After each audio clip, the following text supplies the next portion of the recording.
Welcome to study with Narayan. आज हम लोग इस वीडियो में झारखंड हाई कोर्ट का जो असिस्टेंट का एग्जाम हुआ है आज 20 जुलाई को, उसका हम लोग पेपर एनालिसिस देखेंगे। इसमें हम लोग जितने भी क्वेश्चन है सब हम लोग इस वीडियो में लिए हैं, लेकिन मेनली हम लोग जीएस पेपर इसमें डिस्कस करेंगे।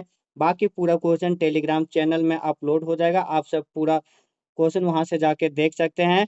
हम लोग केवल इसमें जीएस का जो आया हुआ क्वेश्चन है 30 क्वेश्चन वो हम लोग देखेंगे। इसमें स्टार्ट करते हैं आज का क्लास। इसमें हम लोग 1 से 20 तक जनरल इंग्लिश का क्वेश्चन है जो कि ग्रुप ए के अंतर्गत आता है।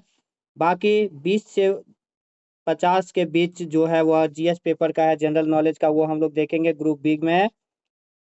पहला क्वेश्चन था, प्रधानमंत्री ने किस भारतीय राज्य में 3 पेट्रोलियम परियोजनाओं का उद्घाटन किया है? तो प्रधानमंत्री ने जो 3 पेट्रोलियम परियोजनाओं का उद्घाटन किया है वह बिहार में किया है। अगला, इरिट्रिया जो 1993 में संयुक्त राष्ट्र का 182वां सदस्य बना, किस महाद्वीप में स्थित है? तो इरिट्रिया जो संयुक्त राष्ट्र का 182वां सदस्य बना वह अफ्रीका महाद्वीप में स्थित है, जिसका राजधानी है इरिट्रिया का अस्मारा, अफ्रीका महाद्वीप में स्थित है यह देश। अगला, गर्म पानी अभ्यारण्य किस राज्य में स्थित है? तो गर्म पानी अभ्यारण्य जो स्थित है असम राज्य में स्थित है। असम के कार्बी आंगलोंग जिले के दीफू कस्बा में स्थित है यह गर्म पानी अभ्यारण्य। अगला, नोबेल पुरस्कार निम्नलिखित में से किस विषय की उपलब्धियों के लिए दिया जाता है? तो नोबेल पुरस्कार कुल 6 क्षेत्रों में दिया जाता है, भौतिक और रसायन, फिजियोलॉजी या फिर चिकित्सा, साहित्य, शांति और अर्थशास्त्र। तो उपयुक्त सभी सही हो जाएगा। इसमें अर्थशास्त्र का नोबेल 1969 से दिया जा रहा है। बाकी जितने भी 5 नोबेल है सब 1901 ईस्वी से स्टार्ट हुआ था। तो कुल 6 क्षेत्रों में नोबेल पुरस्कार दिया जा रहा है। नेक्स्ट क्वेश्चन, 1933 में जर्मनी में सत्ता में आने वाले हिटलर के नेतृत्व वाली राजनीतिक पार्टी का किस नाम से जाना जाता था? तो 1933 में जो जर्मनी में सत्ता में आने वाले हिटलर के नेतृत्व वाली राजनीतिक पार्टी था वह नाजी पार्टी के नाम से जाना जाता। तो ऑप्शन बी हो जाएगा 25 का। 24, भूटान का राजधानी क्या भूटान का राष्ट्रीय खेल क्या है? तो तीरंदाजी भूटान का राष्ट्रीय खेल है। इसका मुद्रा न्यूगल ट्रम है और राजधानी भूटान का थिम्पू। राष्ट्रीय खेल तीरंदाजी। भारतीय एथलीट सौम्यदेव देवबर्मन कौन सा खेल खेलते हैं? तो सौम्यदेव देवबर्मन टेनिस के एक खिलाड़ी रहे हैं भारत के। 2017 में इन्होंने खेल से संन्यास ले लिया था। अगला, तमिलनाडु में पोंगल त्योहार 4 दिनों तक मनाया जाता है, पोंगल के चौथे दिन को क्या कहा जाता है? तो जो तमिलनाडु में पोंगल मनाया जाता है वो 4 दिनों तक मनाया जाता है। उसका भोगे पोंगल, थाई पोंगल, मट्टू पोंगल और कानूम पोंगल। जो चौथा दिन जो इस पोंगल को जाना जाता है वह चौथा दिन वाले पोंगल को कानूम पोंगल या फिर कन्या पोंगल के नाम से जाना जाता है। ऑप्शन ए हो जाएगा 28 का। नेक्स्ट क्वेश्चन, गुजरात का लोकप्रिय नृत्य कौन सा है? तो कुचिपुड़ी आंध्र प्रदेश, कथक उत्तर प्रदेश या फिर उत्तर भारत का शास्त्रीय नृत्य है, और डांडिया गुजरात का प्रमुख लोकप्रिय नृत्य है। तो 29 का आंसर हो जाएगा B, dandiya. 30 question, Rubik cube को 3.47 सेकंड में हल करने का विश्व रिकॉर्ड किसके नाम है? तो रूबिक क्यूब को 3.47 सेकंड में हल करने का जो वर्ल्ड रिकॉर्ड बनाया है वह है मैक्स पार्क। ऑप्शन ए हो जाएगा 30 का। अगला question, grand pics motorcycle racing season का उद्घाटन कब हुआ था? ये मूल रूप से 1949 में शुरू हुआ था, लेकिन grand pics motorcycle racing season का अगर पूछा जाए तो 2002 में घोषणा हुआ था, 2003 से यह स्टार्ट हुआ था। और ग्रैंड पिक्स मोटरसाइकिल रेसिंग प्रतियोगिता 1949 से स्टार्ट हुआ था, लेकिन सीजन 2003 से। अंतर्राष्ट्रीय व्यापार में डंपिंग शब्द का क्या अर्थ है? क्वेश्चन बहुत सारे एग्जाम में आया हुआ था, यह इकोनॉमिक्स का ये क्वेश्चन बहुत इंपॉर्टेंट है। अंतर्राष्ट्रीय व्यापार में जो डंपिंग शब्द का अर्थ है वह है घरेलू बाजार मूल्य से कम कीमत पर विदेश में माल बेचना। मतलब कुछ भी जो माल होगा उत्पादित वह घरेलू कीमत जो होगा उससे कम कीमत पर विदेशों में उसका बेचना, यही होता है डंपिंग। मीन्स अगर किसी भी चीज का भारत में उसका मूल्य 50 रुपया है और विदेशों में उसका मूल्य 50 रुपये से कम करके बेचा जाता है तो उसी को हम लोग डंपिंग बोलते हैं। ऑप्शन ए हो जाएगा 32 का। 33, अजंता और एलोरा की गुफाएं किस समय के चित्रकारी कला के लिए विकास का संकेत करते हैं? तो राष्ट्रकूट, दोनों ये महाराष्ट्र में है, अजंता और एलोरा की गुफाएं। ये राष्ट्रकूट कालीन समय की चित्रकारी कला को विकास के संकेत देती है। कीट विज्ञान विज्ञान की वह शाखा है जिसमें किसका अध्ययन किया जाता है, तो कीट विज्ञान एंटेमोलॉजी, जो कि इंसेक्ट का अध्ययन किया जाता है, मीन्स कीड़ों के बारे में। ऑप्शन बी हो जाएगा इसका। ओलंपिक शूटिंग स्पर्धाओं में सबसे अधिक पदक किसके नाम है, तो ओलंपिक शूटिंग स्पर्धाओं में सबसे अधिक जो पदक अब तक जीते हैं वह है कार्ल ऑसबॉर्न। इन्होंने अब तक कुल 11 पदक जीता है ओलंपिक शूटिंग में। सबसे ज्यादा 5 गोल्ड 4 सिल्वर, 5 गोल्ड 4 सिल्वर और 2 ब्रॉन्ज सहित कुल 11 मेडल इन्होंने जीता है। मेघालय की राजधानी क्या है, तो मेघालय की राजधानी शिलोंग हो जाएगा। इम्फॉल मणिपुर की राजधानी। भारतीय केंद्र शासित प्रदेश लक्षद्वीप की राजधानी क्या है, तो कवरत्ती लक्षद्वीप की राजधानी है। पांडिचेरी पांडिचेरी की राजधानी। पोर्ट ब्लेयर अंडमान निकोबार का, जिसका नाम बदलकर अब विजयपुरम कर दिया गया है। दिल्ली राष्ट्रीय राजधानी क्षेत्र की राजधानी है। महाराष्ट्र की राजधानी क्या है, तो बेंगलुरु मुंबई महाराष्ट्र की राजधानी हो जाएगा। बेंगलुरु कर्नाटक का। भोपाल मध्य प्रदेश का। बिहार का राजधानी पटना। यहाँ पे महाराष्ट्र की राजधानी पूछा था तो मुंबई। उत्तर प्रदेश की राजधानी क्या है, तो लखनऊ उत्तर प्रदेश की राजधानी। Option C. एक दो क्वेश्चन बहुत ही इजी पूछ दिया था। राज्य और राज्यों की राजधानी, जैसे लक्षद्वीप का पूछा, फिर इधर मेघालय का, महाराष्ट्र का, फिर उत्तर प्रदेश का।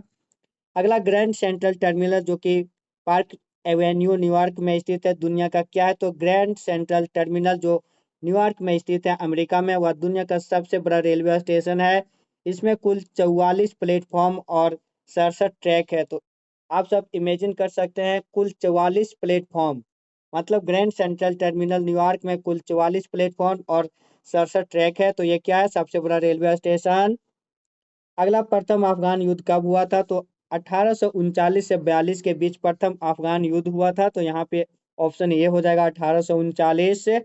क्षेत्रीय ग्रामीण बैंकों की पूंजी में राज्य सरकार का कितना हिस्सा होता है, ये भी क्वेश्चन बहुत बार पूछा हुआ था। तो सेंट्रल ग्रामीण बैंकों की पूंजी में राज्य सरकार का जो हिस्सा होता है वह 15% होता है। ऑप्शन बी हो जाएगा।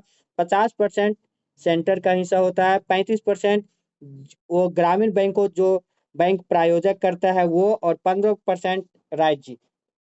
डाटा आप सब याद रख लीजिएगा। ग्रामीण बैंकों जो कि 1975 से स्टार्ट हुआ था, इसमें जो हिस्सा है वह 50% सेंट्रल इसमें प्रोवाइड करती है, 35% जो इस बैंक को प्रायोजक करता है वो, और 15% राज्य पर सरकार जिस राज्य में स्थित होता है। भारतीय राष्ट्रीय बैंक ने किस तारीख को परिचालन शुरू किया था, तो 1 अप्रैल 1935 को इसका स्थापना हुआ था। भारतीय रिजर्व बैंक का, आरबीआई का। अभी वर्तमान में इसका जो हेड है 26वें नंबर के संजय मल्होत्रा। इसके पहले शक्तिकांत दास थे।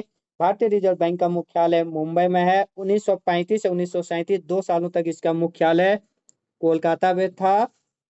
ऑसबर्न स्मिथ इसके पहले गवर्नर थे, और सीडी देशमुख पहले भारतीय गवर्नर, और ऑसबर्न स्मिथ आरबीआई के पहले गवर्नर। अभी वर्तमान गवर्नर संजय मल्होत्रा 26वें नंबर के।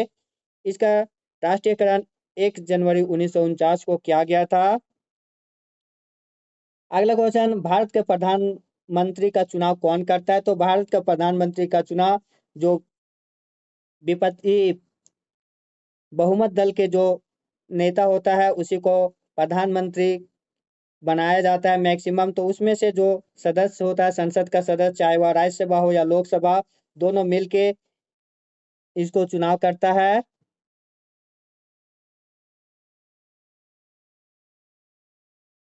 सॉरी, इसका मेनली जो संसद सदस्य का चुनाव जो ही भारत के प्रधानमंत्री का चुनाव करता है वह लोकसभा के सदस्यों के द्वारा किया जाता है। तो ऑप्शन सी हो जाएगा 44 नंबर का। लोकसभा के सदस्यों के द्वारा इसका चुनाव किया जाता है। जो बहुमत दल के नेता होता है उसी को प्रधानमंत्री नियुक्त किया जाता है राष्ट्रपति के द्वारा। और ये अगला क्वेश्चन इसी से रिलेटेड भी है, आगे हम लोग देखेंगे। प्रधानमंत्री द्वारा शुरू किए गए गरीब कल्याण रोजगार अभियान की अवधि कितनी है, तो जब प्रधानमंत्री द्वारा शुरू किया गया था गरीब कल्याण रोजगार अभियान, तो इसका अवधि था 125 दिन। अगला, आरबीआई का कौन सा विभाग करेंसी नोट जारी करने के लिए जिम्मेदार है, तो आरबीआई का जो विभाग है जो करेंसी नोट जारी करने के लिए जिम्मेदार है वह है इशू डिपार्टमेंट। और अगर विभाग जो मुद्रा प्रबंधन विभाग के अंतर्गत ही आता है इशू विभाग, यही आरबीआई को करेंसी नोट जारी करने के लिए जिम्मेदार होता है। अगला, उस कार्यक्रम का नाम क्या है जहां प्रधानमंत्री ने मध्य प्रदेश के स्ट्रीट वेंडर से बातचीत की थी, तो स्वनिधि संवाद के द्वारा मध्य प्रदेश में प्रधानमंत्री ने स्ट्रीट वेंडर से बातचीत किया था। तो ऑप्शन 47 का ए हो जाएगा। 48, भारत की संसदीय प्रणाली में वास्तविक कार्यकारी शक्ति किनके पास होता है? तो संसदीय प्रणाली में भारत का वास्तविक कार्यकारी शक्ति प्रधानमंत्री के हाथों में होता है, लेकिन अगर इसे संवैधानिक तौर पे देखा जाए तो राष्ट्रपति के हाथों पे रहता है शक्ति, लेकिन उनके शक्तियों का वास्तविक प्रयोग प्रधानमंत्री करता है। तो इसका आंसर सी हो जाएगा, प्रधानमंत्री। 49 नंबर, दुनिया का पहला ग्रीन इस्लामिक बॉन्ड किस देश द्वारा जारी किया गया था? तो दुनिया का पहला ग्रीन इस्लामिक बॉन्ड मलेशिया के द्वारा जारी किया गया था, जिसका नाम था ग्रीन सुकुकू। 2017 में यह बॉन्ड जारी किया गया था मलेशिया के द्वारा। आरबीआई ने नोट जारी करने के लिए न्यूनतम आरक्षित प्रणाली किस वर्ष अपनाई थी? तो आरबीआई ने नोट जारी करने के लिए न्यूनतम आरक्षित प्रणाली 1956 में स्थापित किया था और 1957 से पहली बार आरबीआई न्यूनतम आरक्षित प्रणाली के तहत नोटों का छपाई करता था। तो ये था जीएस का क्वेश्चन, जो कि 20 से 50 के बीच में था, जो कि बहुत ही इंपॉर्टेंट क्वेश्चन था। किसी भी एग्जाम के लिए जीएस का कोई लेवल नहीं रहता है, कोई भी नहीं रहता है कि यहाँ का जीएस वहाँ नहीं पूछेगा। कॉमन सिलेबस से संबंधित जीएस हर एक एग्जाम में पूछे जाने की संभावना होती है, इसीलिए हम लोग इसको पूरा अच्छा से डिस्कस किए, साथ में कुछ एक्सप्लेनेशन भी किए। आप सब जो एग्जाम दिए होंगे, जीएस में कितना मार्क्स आ रहा है कमेंट में जरूर टाइप कीजिएगा। साथ में ही चैनल में जो भी नए होंगे प्लीज चैनल को सब्सक्राइब कर बेल आइकन जरूर प्रेस कीजिएगा। वीडियो को लाइक और शेयर जरूर कीजिएगा। पूरा ये क्वेश्चन पूरा ये टेलीग्राम चैनल में अपलोड हो जाएगा, आप सब वहां से ज्वाइन कर लीजिएगा। 1 से 20 तक इंग्लिश था, 20 से 50 मैथ था और 51 से लेके 80 तक के बीच 20 से 50 जीके जीएस था और 51 से 80 तक मैथ का क्वेश्चन था, इसका मैथ और रीजनिंग से संबंधित। मिलते हैं हम लोग नए वीडियो में, तब तक आप सब अपना ध्यान रखिएगा। धन्यवाद। जय हिंद।